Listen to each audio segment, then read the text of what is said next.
અમેરિકામાં વધુ એક હિન્દુ મંદિરની અંદર તોડફોડ કરવામાં આવી।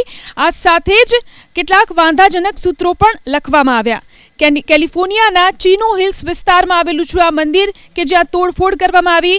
સોશિયલ મીડિયા પર શેર કરાયેલી તસવીરોમાં મંદિર બહાર દેશ વિરોધી નારા અને અભદ્ર ભાષામાં સૂત્રો લખવામાં આવ્યા।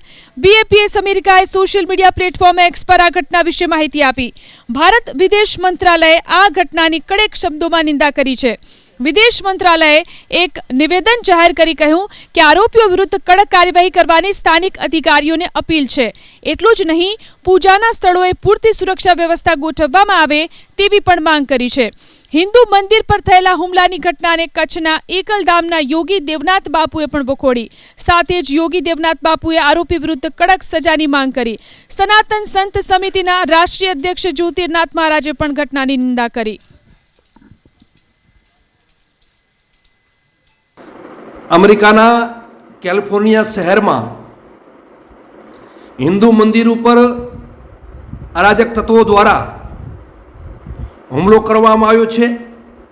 તે ખૂબ જ દુઃખદ અને દુર્ભાગ્યપૂર્ણ છે। આવા તત્વોને કચરી નાખવા જોઈએ। ભારતની નરેન્દ્ર મોદી સરકારે આ ઘટનાને કડક શબ્દોમાં વખોડી છે અને માંગ કરી છે। આવા અરાજક તત્વો સામે સખ્ત પગલાં ભરી અને કડી સજા કરવાની માંગ કરી છે।